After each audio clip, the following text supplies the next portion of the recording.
All right, guys, let's be real. Email freebies and random website banners are not cutting it anymore. Growing your email list and your bank account as a small business owner is more competitive than ever. People are not handing over their email or their hard-earned cash for something that doesn't feel valuable to them. And that's why you need Badao. And you can get 25% off your subscription with the code Elizabeth. So if you haven't heard of it yet, Badao is the ultimate software for supercharging your email list building efforts and making sure your website visitors see the right message at the right time. Badao works with all the best email marketing platforms like Flowdesk, ActiveCampaign, and Kit, you name it. And it was acquired and rebranded by Showit about 6 months ago, and I have been obsessed ever since. And honestly, if it's from Showit, you know it's going to be amazing. So here's a few ways I've been using Badao in my business so you get the picture. So showing a pop-up for a freebie only on my blog posts that are geared towards designers, displaying a coupon code to visitors right as they're leaving my site, promoting sales with the targeted pop-up for people coming from specific websites, and one of my new favorites, a feature of adding social proof pop-ups in the corner of a browser to show recent and real-time purchases or email signups. Badao makes it ridiculously easy to connect with your audience in a way that feels both personal and strategic. And seriously, I've had my mind blown by all the features like targeting new visitors differently than returning ones or popping up an offer after someone's browsed a certain number of pages. So here's the best part. Badao is offering 25% off for a limited time with the code Elizabeth. So this is the best deal you will find. And I'm so excited to share it with you because I know this will transform your business sales like it has mine. Head to elizabethmccravy.com/Badao, that's BDOW, to snag this 25% off deal. Plus you'll find a free Badao template that I designed to help you get started. So again, save 25% with the code Elizabeth. And now let's dive into today's episode. In celebration of 300 podcast episodes, which actually happened a few weeks ago, this is episode 302 now, I used that episode to announce baby number 3 on the way, which was really special. But today I want to celebrate 300 episodes by giving you advice and tips if you are considering starting a podcast for the first time this year, or perhaps you already have a podcast like myself, and you want some like behind the scene tips, a lot of which I would never hear anyone else talk about, honestly, for how to really grow and monetize a show. So this episode is going to be jam-packed, again, with things I never hear other podcasters talk about. And it's applicable to you as a new podcaster, as a soon-to-be podcaster. Like maybe you're thinking like, I've had podcasting, something I think I'd enjoy, but I'm not sure if I should or could do it. That's you. Definitely listen to this. Or even if you're an established podcaster who you're like, I want to stay on top of trends. I want to know what's working for 2025, because I personally really love following that kind of stuff in podcasting, which I'll talk about some of that here. But this is jam-packed again. I'm really excited about this episode. Might be a longer one, but full of so many helpful tips to help you on your podcasting journey. So let's go.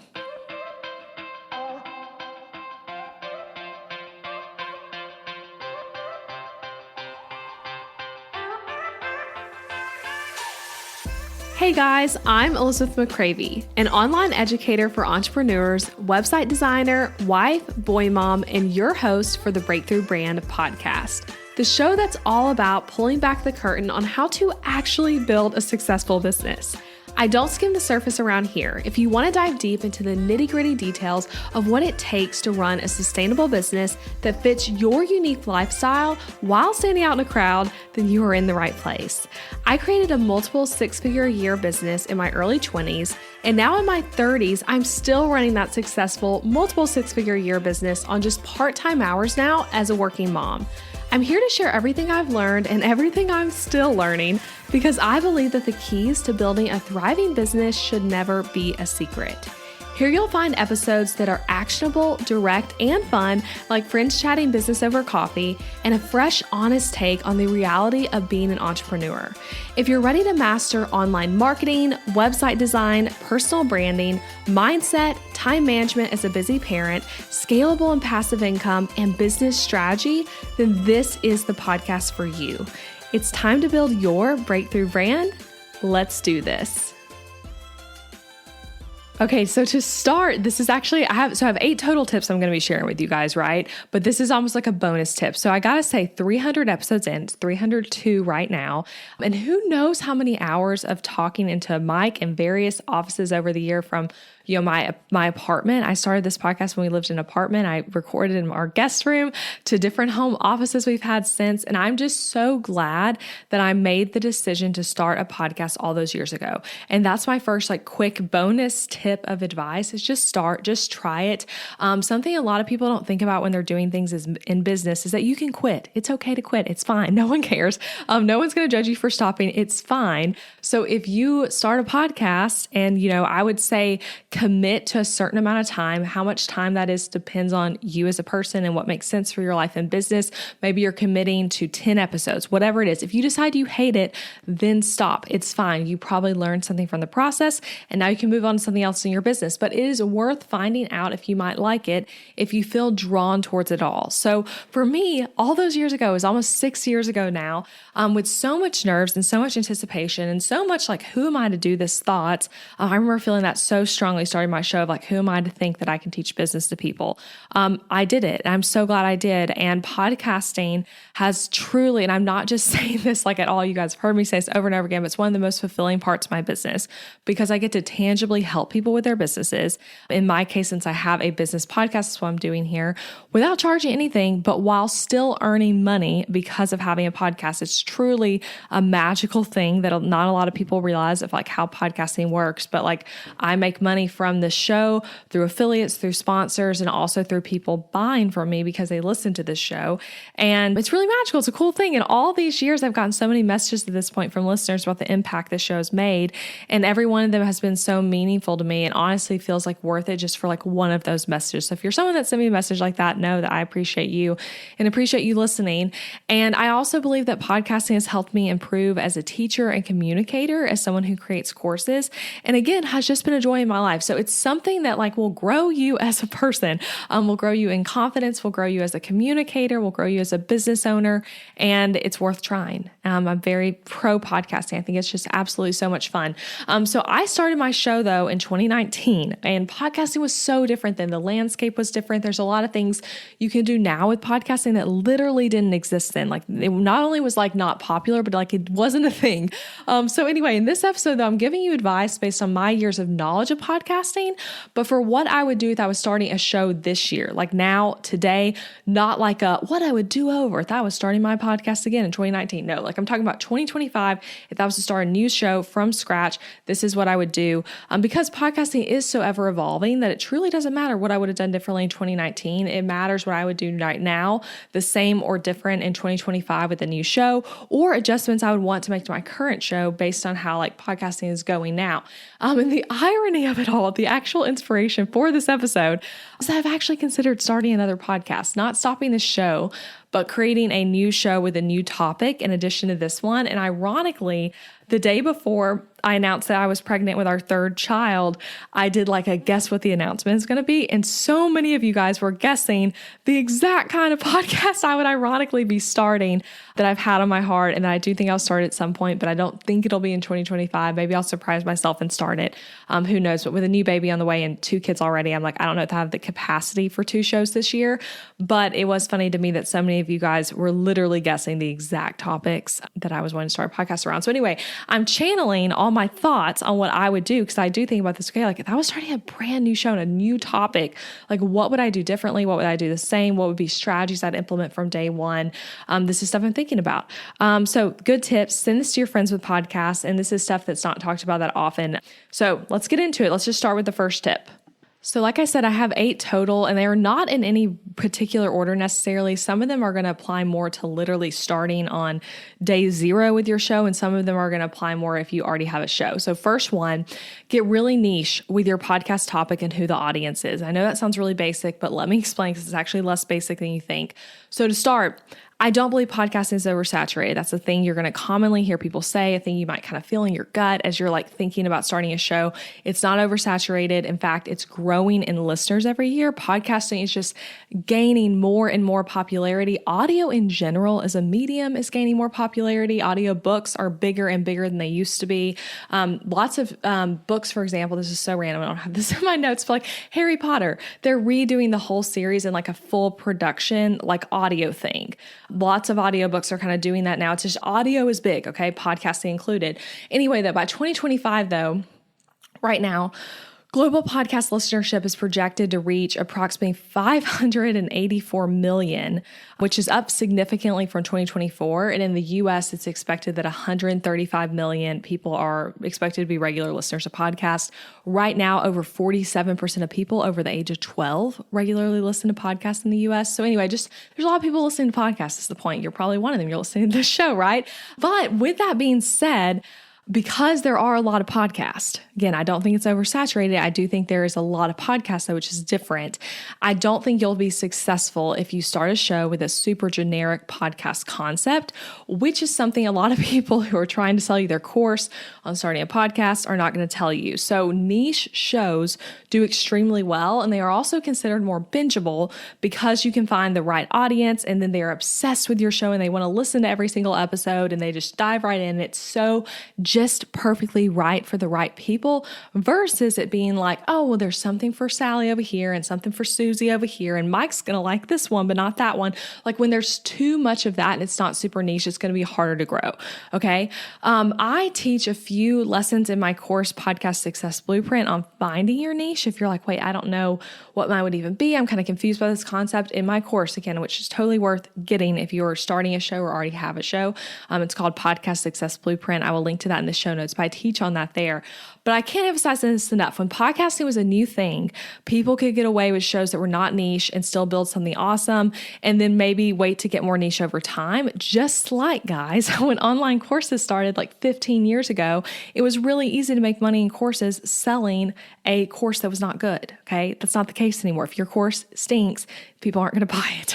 You might get a few sales, but then it's going to stop after that, right? So you need to get really specific. So an example, just to like make this really applicable, just truly made up 2 examples here, but don't just start a podcast for moms. Maybe that's kind of your concept. Start a podcast for part-time work from home moms with multiple kids and a business who share the same faith as you. Okay. That's getting it more specific. Don't just start a podcast about business. Start a podcast about finances for small businesses who don't like money, but want to make more money. See what I'm saying? So we'll talk about this a little bit more in another one of my tips here.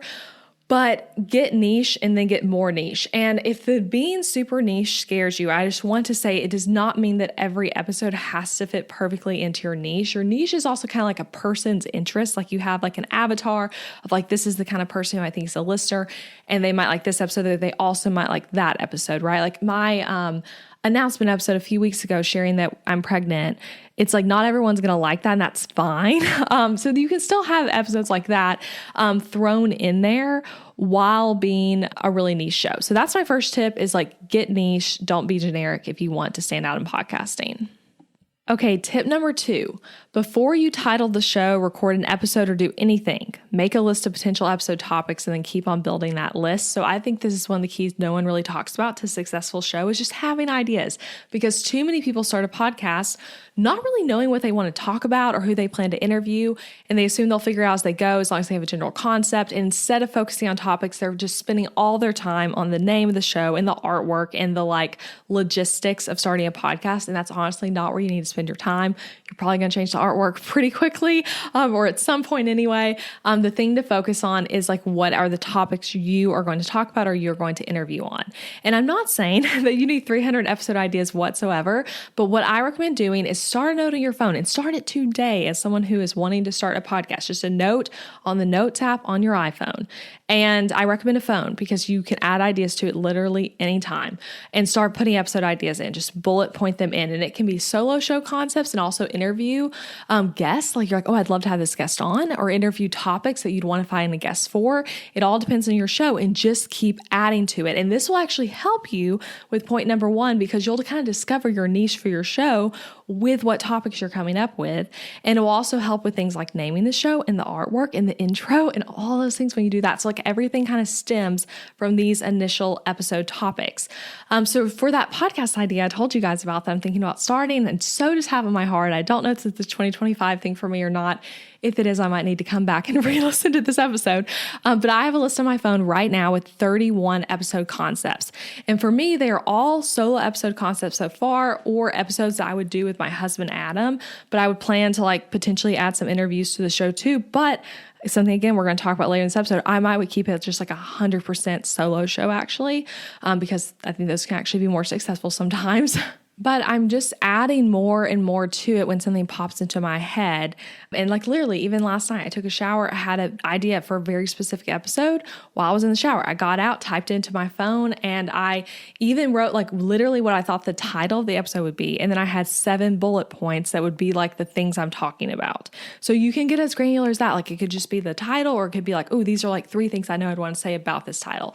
So I believe that this step will give you confidence to start, because you'll see like, hey, I have ideas for like a whole half year of podcasting already. And it'll give you ideas for all those various steps you need to do to get the show going, like I said. But to put in perspective, a year of podcasting, when you do an episode every single week, so just one a week, but say you skip 2 weeks for holidays or a break for yourself, which hardly any breaks, so you might actually realistically take more than that. That is only 50 episodes though. So like for me, with having, what did I say? It's about 31 right now. I already have over half a year's worth of episodes for my new show concept. You could argue that it's closer to the whole year if you were going to do something like just release episodes seasonally or every other week. You already have ideas for a whole year then with 30 concepts. So it's a really powerful tool to help you feel confident in your podcast topic. And, I just shared that I have 31, right? But I just want to say that those did not all come in one sitting to me. Those have come slowly over a few months of me kind of mulling over this show. I actually even started on this outline when I started thinking really seriously about like, okay, Elizabeth, am I really going to start another show in 2025? Like, okay, what would I do differently? And I was like, oh, I should do an episode on the Breakthrough Brand podcast about that. So anyway, like that's something that like, don't put the pressure on yourself to like sit down and come up with 30 topics. Maybe you will. That was not the case for me, but I think I was able to come up with like 5 immediately, right? And then I just added to it over time. So that's tip number 2. Start coming up with topic ideas before you do any recording, any titling, or anything like that.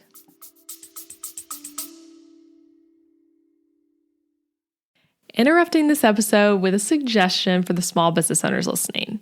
Ever wonder what you should do for healthcare when you and your spouse are both self-employed, so there's no work-provided health insurance to participate in? Well, when my husband Adam joined me in the entrepreneurial job space over 4 years ago, we joined Christian Healthcare Ministries instead of getting traditional health insurance.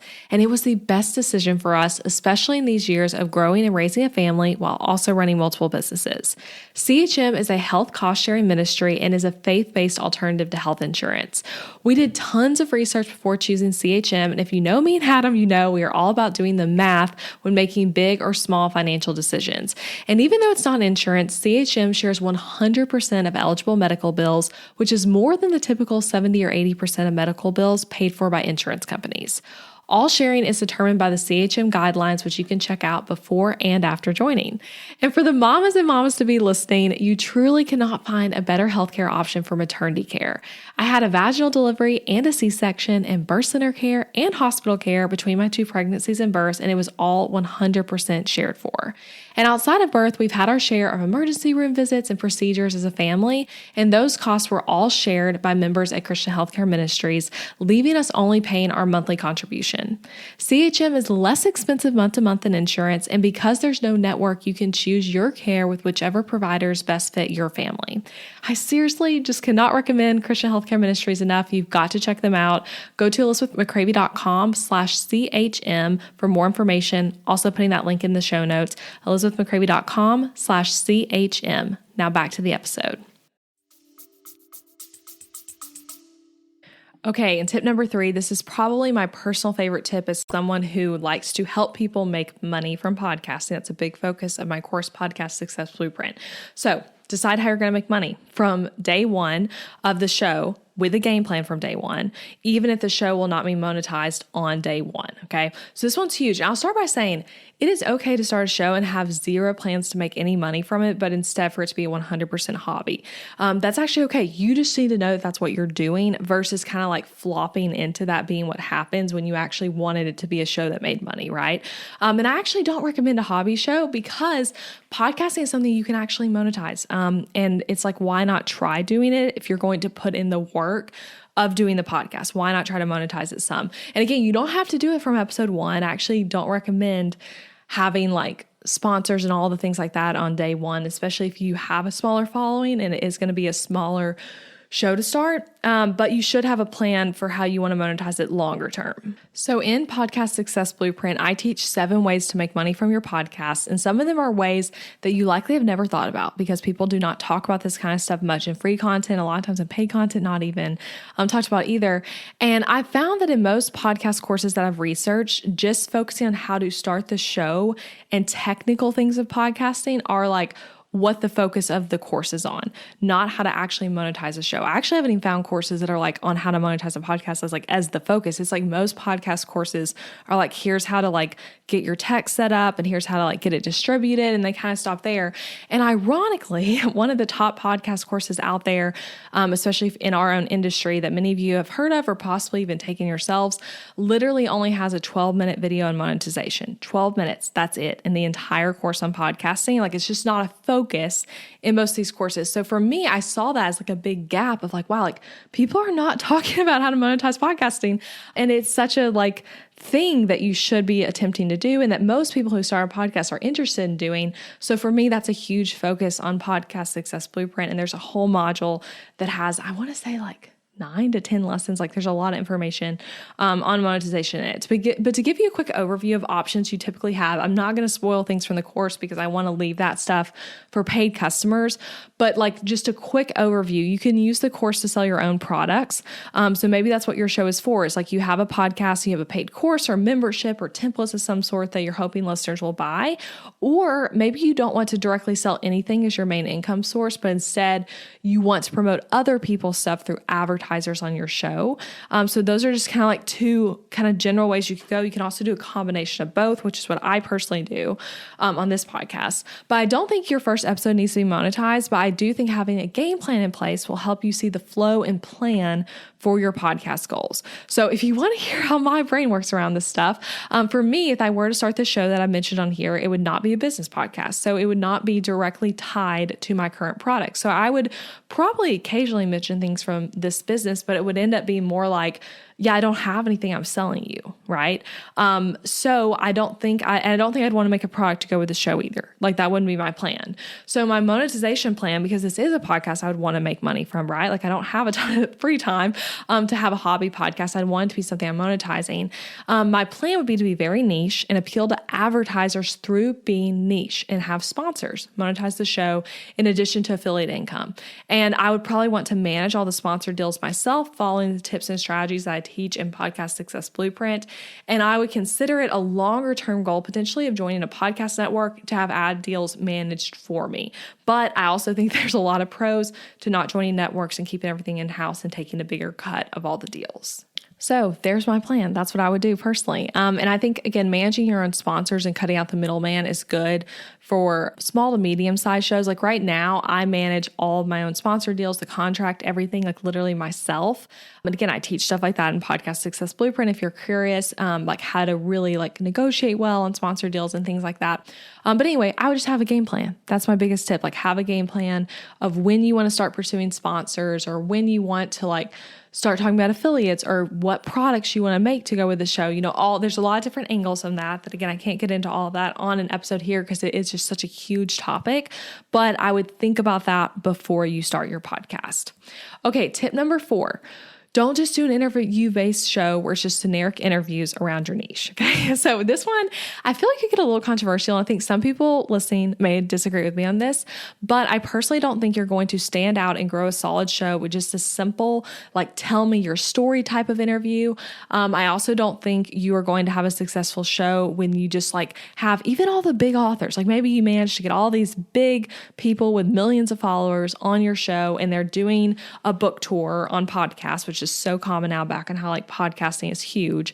You have all the big authors on and you're just following like their media kit and asking all the questions. And then, you know, it airs the week that their book releases, which that same week, there's like 40 podcasts that all release with almost the same title and almost the same questions with that same celebrity author. You're not going to get big that way, even though you feel really cool and accomplished that you got that big guest on. That probably was a really great experience. But that's not how you grow a great show. And I think interview-based shows like can be so successful. So I just want to make sure you hear me say that.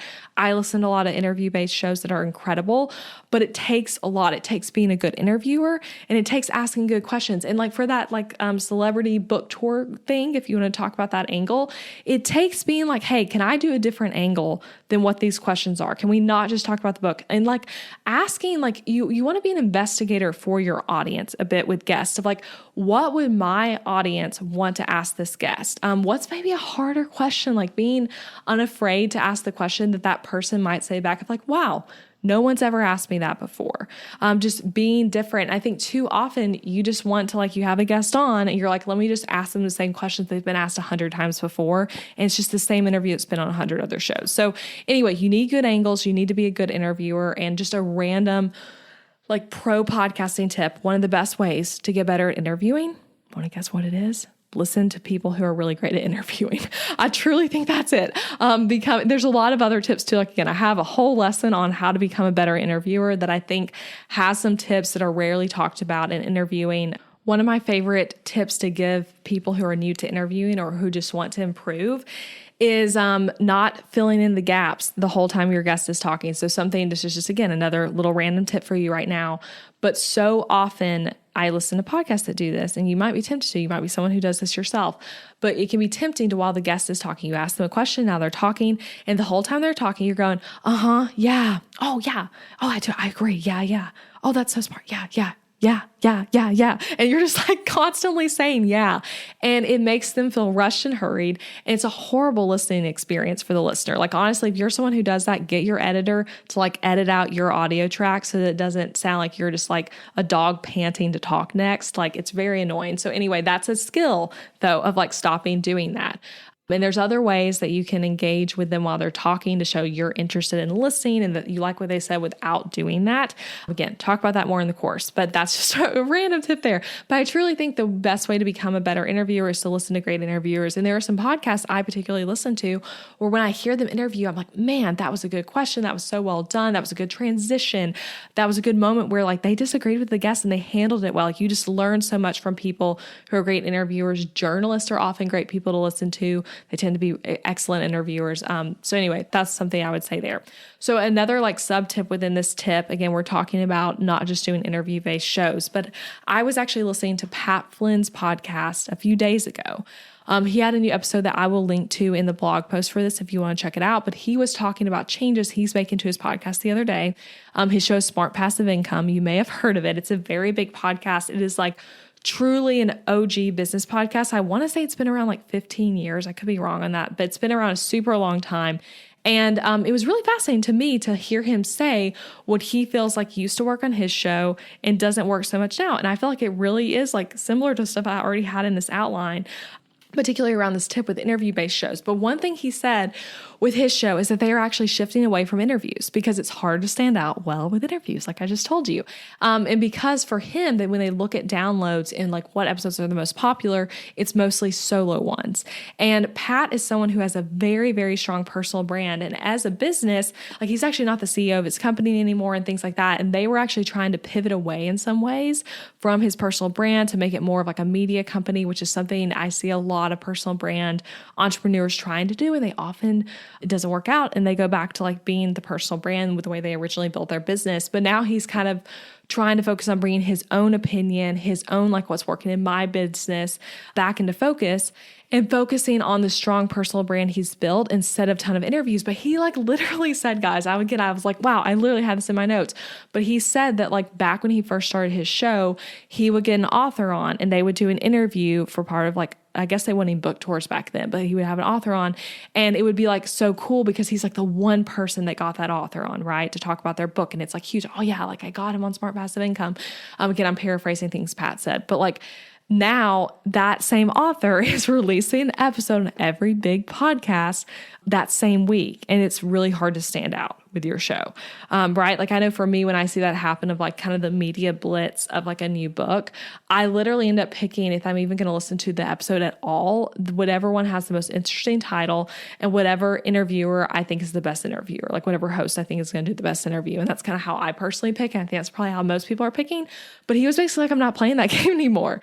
And he's focusing on personal brand building, and then also in having guests on that are more unique and interesting versus just lots of big names, which I just thought was really fascinating. Okay, so moving on now to tip number 5. So this is a really big one for brand new podcasters that I think is huge. Put an email freebie within your first 5 episodes, if not your literal first episode, okay? This is a huge one.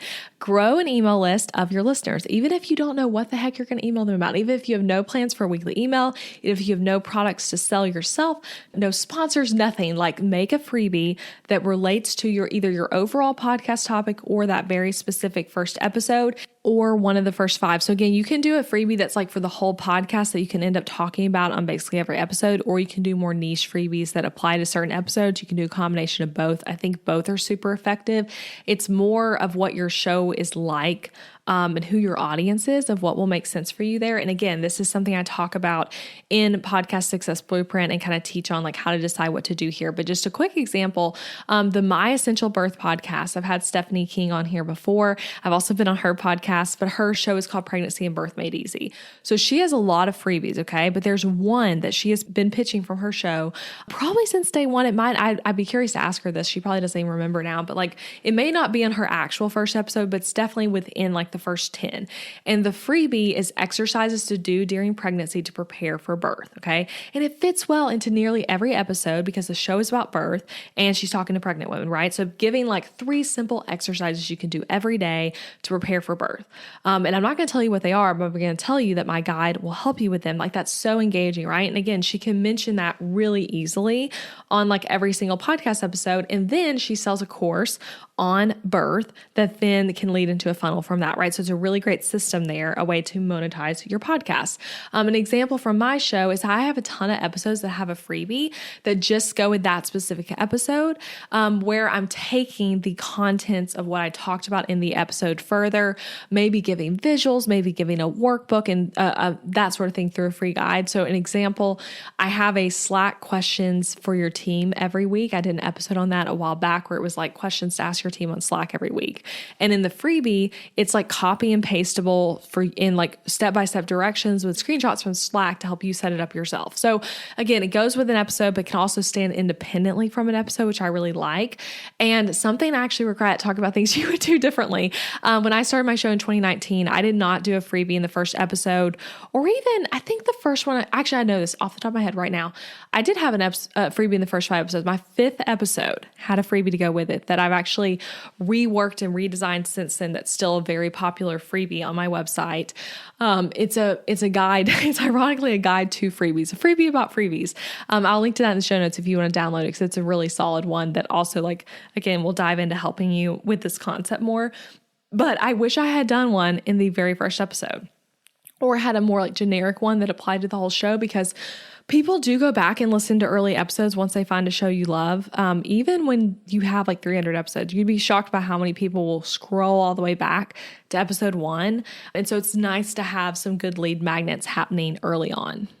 Okay, so we've got 3 more tips, and these last 3 are a bit more advanced, I will say. So number 6, use dynamic ad insertion instead of baked-in ads for your advertising. Now, again, more advanced conversation. If that sounds confusing to you, I teach extensively on baked-in versus dynamic ads inside Podcast Success Blueprint, and I love talking about this stuff. I think it's so fascinating. This is something I'm doing a few coaching calls with students this year, and this is something I'm excited to like hopefully coach some people on, of like figuring out what makes sense for their business, and also even helping them maybe like convert to dynamic from baked in. Anyway, I've done both. I think both have a place.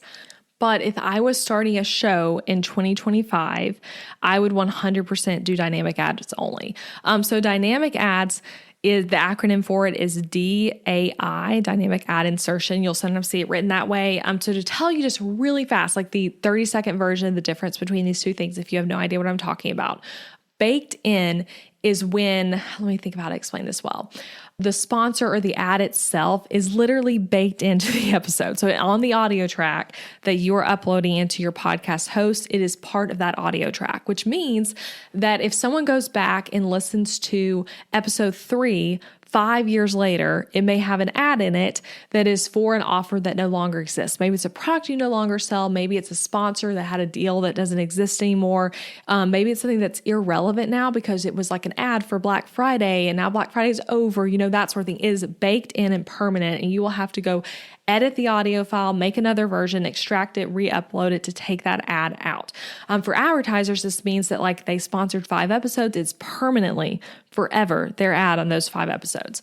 Dynamic, on the other hand, is great for when you have a larger catalog of episodes or if you plan to have a larger catalog of episodes.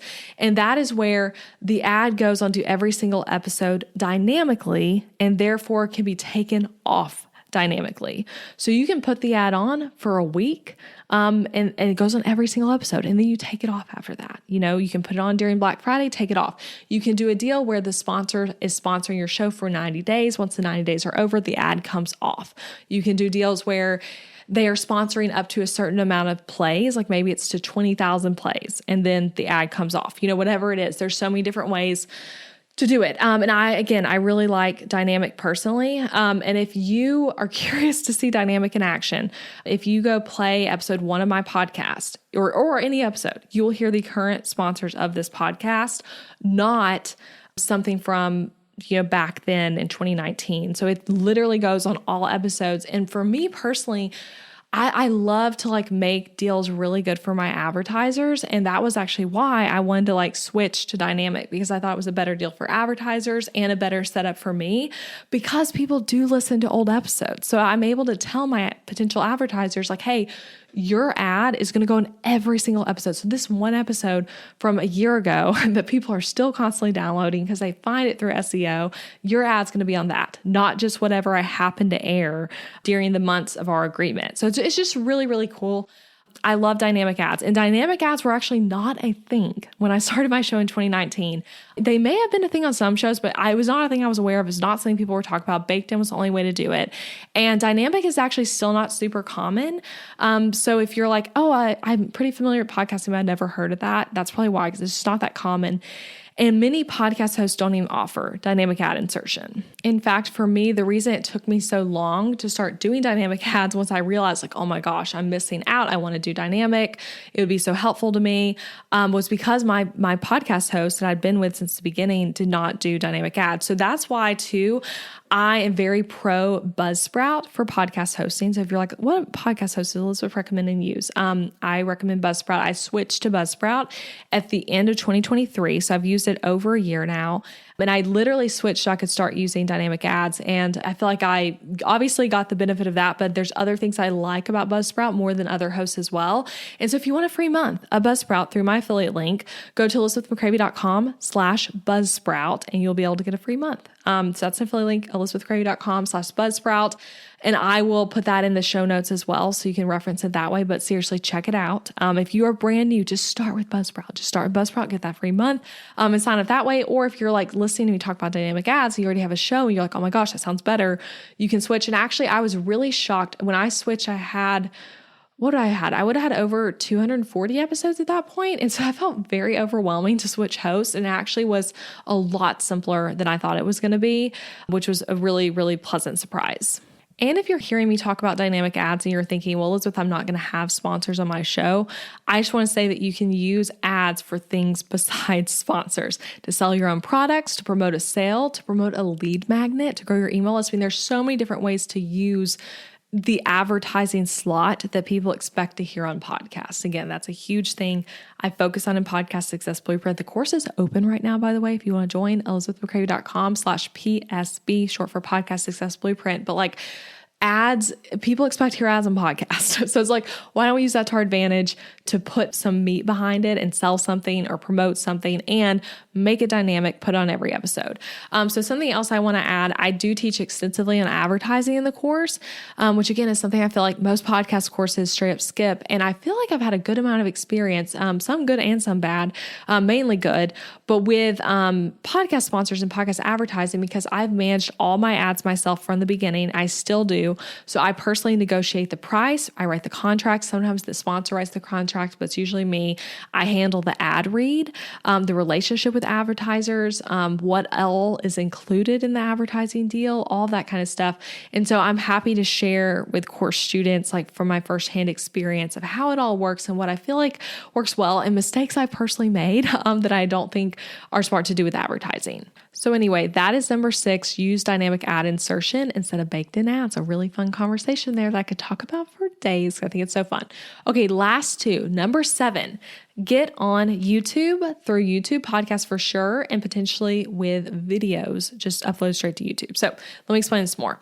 In July of 2022, YouTube launched a podcast feature that wasn't there before. So back on how like podcasting is constantly shifting, before and back when I started my show, if you wanted to put your show on YouTube, it was either that you're uploading the audio with an image. You guys are gonna remember this. Before podcasting became so video focused on Instagram stories to like promote an episode or even for an Instagram post, people would upload like a photo of themselves and a photo of the guest and the little audio waves. And so the person's talking, you don't see anything happening. It's just a little wave moving. I literally had a subscription to a software that was doing that. And now no one uses that way anymore. But that was how people would upload podcast onto YouTube. It'd be like an image and then the little audiogram or just a still image and the audio. So you're either doing it that way or you are doing a video podcast show and an audio show where you're putting the video version on YouTube and you're putting the audio into like your RSS feed for people to listen to. So I've done all that at this point. And early in my show, we tested doing some episodes with the audio uploaded with the image while the audio played. And plenty of shows still do it that way. And if you are someone still doing it that way, you need to switch to YouTube podcasts now, because what you can do with YouTube podcasts is you're hooking up your RSS feed to YouTube. So just like your episodes automatically go into Apple or in Spotify, they'll automatically go into YouTube as well as just still videos. Like it's just your podcast art and the audio, but people actually do discover shows that way. So like, I just want to say like, that's the bare minimum. Like you need to be on YouTube in today's age of podcasting. Hopefully that's a tip that's helpful to you. This allows new audiences to discover you, and YouTube is for real powerful and popular search engine that you just don't want to miss out on. And I want to add, if I was starting a show this year, not only would I do the RSS feed to YouTube, but I would also consider filming every episode and putting it as a video on YouTube. Okay. And especially just depending on what your niche is, this can be a great way for your show to get discovered. So if you do this, I just want to say you want the content to be both tailored to YouTube and to audio only, which is a real skill that I believe is hard to do. Some people do it really well. Some people don't. It's a hard skill. Something I've seen that I personally, again, personal opinion, I'm sharing a lot of personal opinion in this episode, that I personally found annoying is sometimes people who are doing YouTube and audio only together will say things like, hey, for all my YouTube people, look at this thing. And they talk about something that the people listening can't see. So I would say personally, and this again is coming from someone who is a podcaster primarily, right? I'm not using YouTube a ton. I would focus on the podcast listener first. So not doing stuff like that. Maybe every now and then saying something like that, but don't make every episode where you're like talking to the people on video, but then you're kind of like in hindsight uploading it to a podcast. I think you'd want to be trying to tailor to both the best you can. And again, I would do this personally if you're someone who likes being on camera and can do good video quality setup, which isn't everyone. And I know for me, I think this would personally be hard for me because I'm so used to podcasting without any video. So it would be an adjustment for me to start doing this for solo episodes because I'm used to like right now, I'm just in comfy clothes. I don't have my makeup done. I just have my computer pulled up with my notes. Like I'm not used to like doing solo episodes on video.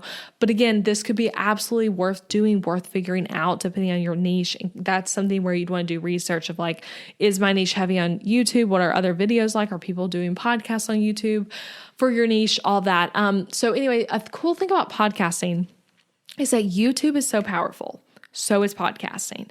And the cool thing about podcasting is you can actually do a podcast and do YouTube with podcasts being the primary and YouTube being secondary. So you're getting the advantage of both, which I just really love.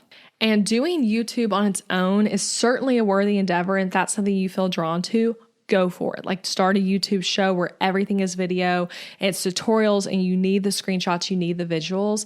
But I do think a cool thing about podcasting is you can do it audio first while having a video and people will sit and watch it. And especially younger generations, really like watching interviews and stuff instead of just listening to it. Actually, ironically, our nanny who's here, usually 2 days a week with Ethan, like 2 like half days, when Ethan's napping, she'll watch YouTube videos of podcast interviews. And I asked her about that once. I was like, why do you do that instead of just listening to them? And then she kind of explained to me she really loves like seeing the guests and seeing the back and forth. And there's not any interesting visuals. It's literally just the interview happening, but she likes to watch it. Again, I think like younger people are especially drawn to video. And so that's something that like can be really powerful. So that's just a random little tidbit there. Okay, now for the final tip. And then I'm going to recap these and talk about a few more like random things here. So number 8, spend energy and focus on your audio quality and your production quality of your show. So I think the fastest way to kill a podcast is to have horrible audio, a host who speaks in filler words, and have poor post-production. So you can have the best guest or be saying the most wonderful thing ever, but if your listeners can't hear you or they don't want to hear you because the quality is so bothersome, it doesn't matter and you're just wasting your time. I truly believe that. If the audio sucks, you are wasting your time even with great content. So that's why starting with good audio and good production quality and focusing on the way you speak is huge. So anyway, I have a free guide with podcast equipment to help you know what to buy for good audio. If you go to ElizabethMcCravey.com/record, I share my exact mic stand, my windscreen, like all the different things, exactly what I use. And it's all under $100 to buy all the things together. So it doesn't have to be really expensive. But I think like focusing on that is really important. And a lot of times when you start your show, you have no idea what to buy. So you're kind of just like searching on Amazon for mics, then you might buy one that doesn't even work with your computer. I remember that happened to me when I first started my show. So it can be hard to figure out what to buy. So I hope this guide can help you, ElizabethMcCravey.com/record. And in Podcast Success Blueprint, I teach on how to work through filler word usage and become more eloquent as a speaker to make better content, which I do think so much of speaking well is practice. So where you have to just go for it and get better as you go. I know if you listen to some of my early episodes, you'll probably be like, Elizabeth talks different back then. I probably talk more confidently now and perhaps more clear, I hope. I hope I've improved some over 300 episodes. But it's a skill, right? I do think there's a lot of practice, but there are also skills that you can learn from someone and hear someone talk about to bring in and help. Like one thing I think is huge is not just reading a script the whole time you're talking. And also do it like right now, if you guys were to see me on video, which I don't have a video going because I don't video my show, but I'm using hand gestures and I'm talking as if I am like talking to you right here, right now, which changes your voice inflection. I'm smiling and laughing when it makes sense, which again, changes how your voice sounds. And I think that's so important in podcasting. So again, a little bonus tip there. And with audio and production, things like that, these are truly preventable issues that you can just avoid from day one. It does not cost more money necessarily to have better audio and better post-production. So it's something where it's like, start the podcast off right and do that well. It doesn't mean you need like the best camera in the world or the world's #1 podcast mic. I don't even know what that would be. But it does mean that it's something you're focusing on from day one and preventing the issue from starting. Okay, so I'm going to recap the tips. But first, I just want to say, I've talked about it a little bit throughout this episode, but if you are starting a show or you already have a show and you're like, man, some of these tips were really strong and they're helpful to you, even as an existing podcaster, I just cannot encourage you enough to make the investment in Podcast Success Blueprint this year. The course is open. You can go to ElizabethMcCravey.com/PSB to learn more about it, but it is a course that covers the basics of how to start the show, right? Like how to, the equipment to buy, how to record your first episode, how to get it uploaded onto like all the places. So it's on Apple and Spotify, how to do a successful launch of your show, how to do your artwork, how to create your intro and outro music. Like I cover all that kind of stuff, right? And that's a few modules of the course. But then I also go beyond that and I teach you how to monetize your show, how to be a good interviewer. There's a whole module on interviewing, guys, literally a whole module on solo episodes. I talk about both. I talk about how to do good communication with guests, how to streamline things so it doesn't take 1,000 years to to get the interview scheduled and all the production of interviews. Like there's so much stuff in here, guys, and how to record good solo episodes, how to outline well. There's even a video where you can watch me record a solo episode start to finish. And I walk you through like showing my screen and showing me like video doing it. I literally hired a professional videographer to like do it with me. So it's a really high quality video there. And there's stuff around marketing your show, how to create an intentional marketing web for your business that starts with your podcast. There's stuff about advertising and sponsors. I mean, I'm just talking from my brain right now. I don't even have the whole thing pulled up, but on the sales page, you can see the full list of all the things on it. And there's all kinds of resources too, like downloads and things like that come with the course too, to help really guide you. So anyway, it's an awesome course. I'm really, really proud of it. And I'm proud of the community too, of the people in the course. It's an awesome community that I'd love for you to come be a part of. So anyway, Podcast Success Blueprint, it's open. It's ready for you in 2025. And we'll have some coaching this year too, to help you, where you can ask me questions specifically about your show and what you need. So ElizabethMcCravey.com/PSB for that. And I'm going to recap these tips as I usually do on big episodes like this one. And as I recap them, I encourage you to think about which tips resonate with you the most, what you need to take action on today. Maybe jot it down on your phone so you remember, put it on your to-do list, whatever. Okay, number one, get really niche with your podcast topic and who the audience is, because not getting niche is a great way to like kill your show before it even starts. Number two, before you title the show, record an episode or do anything, make a list of the potential episode topics and then keep building on that list over time. Number three, decide how you're going to make money from the show from day one, even if you're not going to monetize it on day one, like have a game plan you're working towards. Number four, don't just do a basic interview-based show where it's generic interviews around your niche.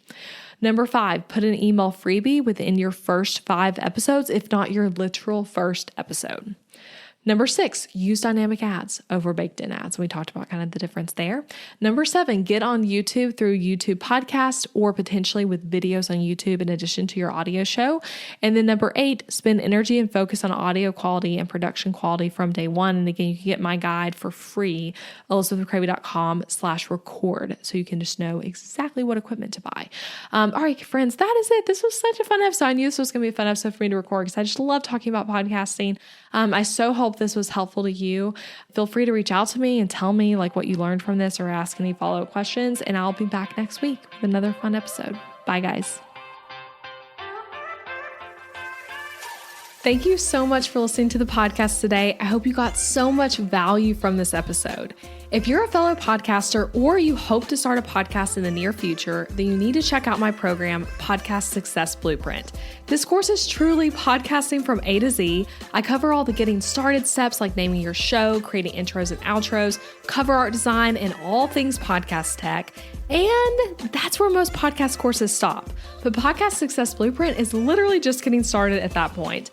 You'll go on to learn things like how to create successful solo episodes and interview episodes, how to market your podcast and grow your listeners, how to create streamlined systems so that your podcast does not take over your life, how to make real money from your show. Yes, real money from your podcast, one of my absolute favorite modules. And we even dive into things like guesting on other podcasts to grow your business and hiring a team to help you manage your show. Yes, it is beyond the basics, and I'm teaching you everything you need to know to grow a successful show that is the top of funnel marketing strategy for your business. Head to ElizabethMcCravey.com/PSB, short for Podcast Success Blueprint, to get all the details and join this incredible program. I hope I can help you in this program as you build your podcast and market your business. All right, that's it, friends. I cannot wait to connect with you again next week. Bye for now.